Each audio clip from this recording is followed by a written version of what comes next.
आइए आज हम 8 ग्रेड अभ्यास पुस्तिका कक्षा 8 विषय सामाजिक विज्ञान का जो भाग है सामाजिक एवं राजनीतिक जीवन 3 इसके अध्याय 2 के प्रश्नों के उत्तर लिखेंगे हम। अध्याय 2 है धर्मनिरपेक्षता की समझ। तो इसका पहला प्रश्न देखते हैं हम। प्रश्न क्रमांक 1, धर्मनिरपेक्षता पंथ निरपेक्षता से क्या आशय है? इसका हम उत्तर देखेंगे।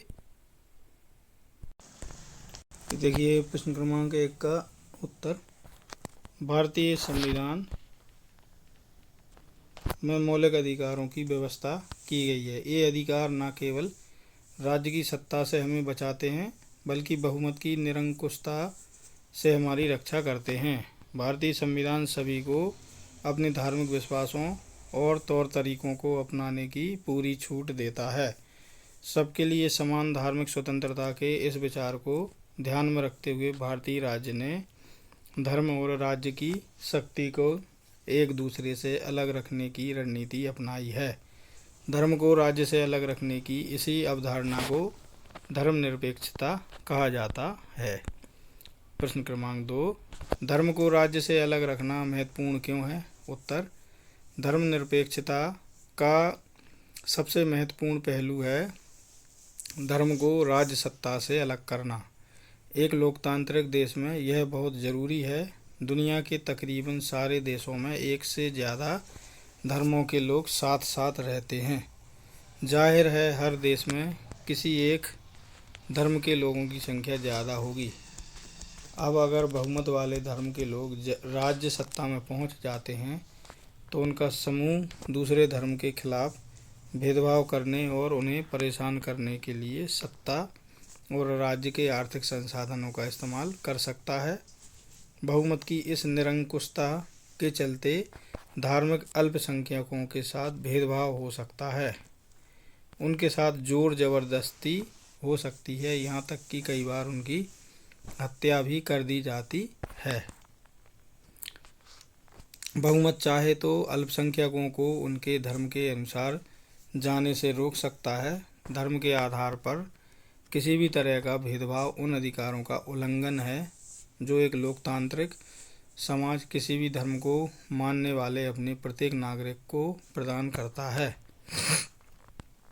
लिहाजा बहुमत की निरंकुशता और उसके कारण मौलिक अधिकारों का हनन वह अहम कारण है जिसके चलते लोकतांत्रिक समाजों में राज्य और धर्म को अलग अलग रखना इतना महत्वपूर्ण माना जाता है। प्रश्न क्रमांक 3, भारतीय संविधान में धर्मनिरपेक्षता से संबंधित किन बातों को उल्लेखित किया गया है? उत्तर, भारतीय संविधान में धर्मनिरपेक्षता से संबंधित निम्न बातें उल्लेखित हैं। नंबर 1, कोई एक धार्मिक समुदाय किसी दूसरे धार्मिक समुदाय को न दबाए, अपने ही धर्म के अन्य सदस्यों को न दबाए, राज्य न किसी खास धर्म को रोकेगा और न ही लोगों की धार्मिक स्वतंत्रता छीनेगा।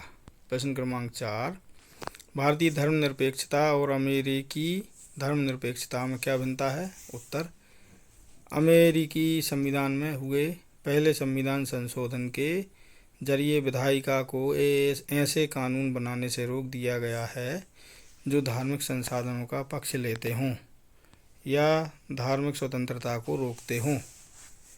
संयुक्त राज्य अमेरिका में राज्य और धर्म के पृथक्करण का मतलब है कि राज्य और धर्म दोनों ही एक दूसरे के मामलों में किसी तरह का हस्तक्षेप नहीं कर सकते। इसके विपरीत भारतीय धर्मनिरपेक्षता में राज्य को धार्मिक मामलों में हस्तक्षेप करने की छूट दी गई है। उदाहरण, भारतीय संविधान धार्मिक समुदायों को अपने स्कूल और कॉलेज खोलने का अधिकार देता है। गैर प्राथमिकता के आधार पर राज्य से उन्हें सीमित आर्थिक सहायता भी मिलती है। प्रश्न क्रमांक 5, फ्रांस की सरकार द्वारा वर्ष 2004 में स्कूल आने वाले बच्चों के लिए क्या नियम बनाए गए?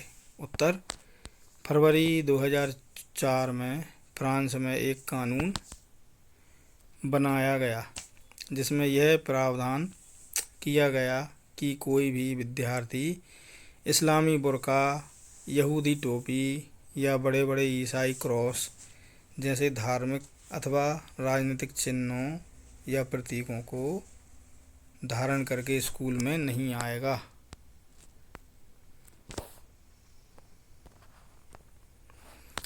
इसी के साथ हमारा ये अध्याय यहाँ पर समाप्त होता है। यदि आपको हमारा ये वीडियो अच्छा लगा तो हमारे वीडियो को लाइक करें और हमारे चैनल को सब्सक्राइब करना ना भूलें। आप बेल आइकन को दबाकर आगे आने वाले वीडियो की नोटिफिकेशन भी प्राप्त कर सकते हैं। और पाठ से संबंधित कोई भी जानकारी या कोई भी शंका समाधान हो तो आप कमेंट सेक्शन में जाके हमें अपना प्रॉब्लम बता सकते हैं। धन्यवाद।